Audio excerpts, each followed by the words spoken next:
Y'all, you just got the first look at Tom Clancy's XDefiant. Players anywhere in the world right now can head to playxdefiant.com to sign up for a chance to play early, and PC players in the US and Canada can start playing as early as August 5th. But until then, we got some more details on the game. I'm joined by two very special guests, Kim Wigand, producer on Tom Clancy's XDefiant. Kim, how are you? I'm doing great. Thank you. And Mark Rubin, executive producer on the game. Mark, thanks so much for joining us. Thank you for having us. So, I want to get into things. I want to get into some of the details because this is a new look for Tom Clancy. Can you tell us a little bit more about this direction?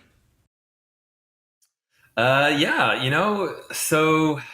we wanted to make a game that had at its core a strong expectation of quality around gameplay.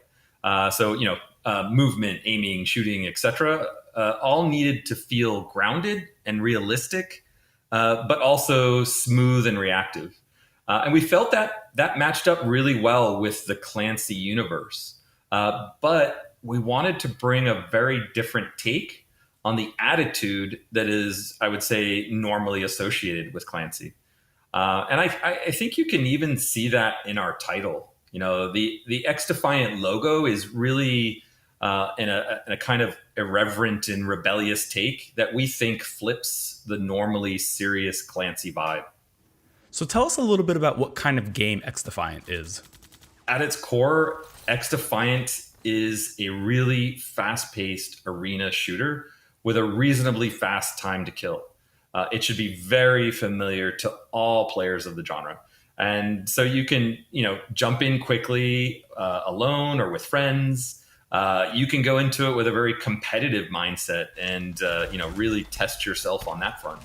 One of the number one things that I want to say about the team and the game is that we're just here really to make a game that people enjoy playing. And that's it, really. It's literally that simple.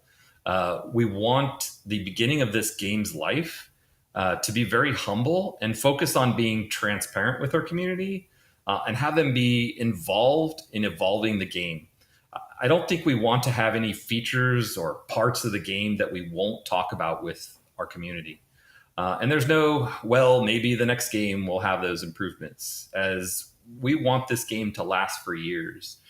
We are not going to abandon it and go off and make another game after this one launches. We want to be dedicated to our community. We'll make some mistakes, but we hope the community will trust us enough to know that we will always own up to those, and we will always work to fix them as fast as possible. Because again, at the end of the day, we just want to build a game and a community that people really want to be a part of. Oh, that's great to hear, Mark. It has me very excited. Now, I want to get a little bit into gameplay, specifically that video we just saw. Kim, we got to look at some factions that are coming to the game. Can you tell us a little bit more about them? I can. So our factions are our class-based gameplay, and we have 4 factions that we're showing off currently. The first is the Wolves from Ghost Recon. This is our tank class, so they have higher health than the other factions, and they have abilities that are shield-based. We also have 2 factions from the Division. The first is the Cleaners, our fire-based high DPS assault class, and we have the Outcasts, which is our healing faction. And finally, we have the Echelon, which is from Splinter Cell. It's our support faction. They are all about hiding information from the enemies and giving more information to your teammates. Now, our factions have some key elements. They have passive traits, they have an ultra, and they have the freedom to choose from a number of different abilities that will change the moment-to-moment gameplay. So on top of all this, we also have Defiants, which are the characters that you can select within those factions. And every Defiant has a set of skins, so you can really customize what your character looks like when you play. Now, all of these, your Defiants, your faction, your abilities, your loadouts, all of that can be adjusted and changed when you respawn in our game. So you are not committed to a loadout as soon as you go into a match. You can change it pretty much every time you respawn. Now, this adds a lot of depth to our gameplay, but I should mention that gunplay is still the key. That is what will make or break the win or loss for your match. And I think the final note is we're going to continue to add to this roster of factions, defiants, abilities, loadouts, and we really want to hear from you all, the people who are going to play our game, what you want to see. Oh, Kim, that's so great to hear. That's awesome. Mark, I want to ask you now, tell us a little bit about the different maps and modes coming to XDefiant. I can give you some details too. But let me first talk about the maps because I love what our team has done. I really love our maps. Not only do they play really well, but each map is interesting and full of character. They are all really unique and beautiful locations. And I think this is an area where our Snowdrop engine really shines. And as we start seeing all of the maps for launch and beyond, I think you'll see that we're pulling inspiration from many different games, pretty much in the same way we did with our factions. Now for some details. In the upcoming closed test, we're going to have 10 maps available that will be divided into 7 standard arena maps and 3 linear maps. And then for modes, we'll have 3 different modes for arena maps. That's domination, ringleader, and upload.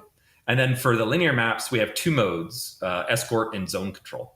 So we wanted our first modes to be very familiar to people, but also show that we can play with the formulas. And so we picked these modes to give players, a variety of gameplay styles. So we have a mode for people who like objectives. We have a mode for people who like a TDM style of play. We have a mode for people who want a more competitive, higher risk style of play, as well as the 2 linear modes for people who like a more progression style of gameplay. And it's our hope that at launch, there will be a good amount of variety in both maps and modes. And we plan on bringing new maps and modes on a regular basis throughout the life of the game. That's awesome. I love everything I'm hearing. You got plenty of diversity in factions, maps, modes, all anchored by good gunplay. That's what I love to hear. Can you tell us a little bit about the team that's making the game? Of course, I love talking about our development team.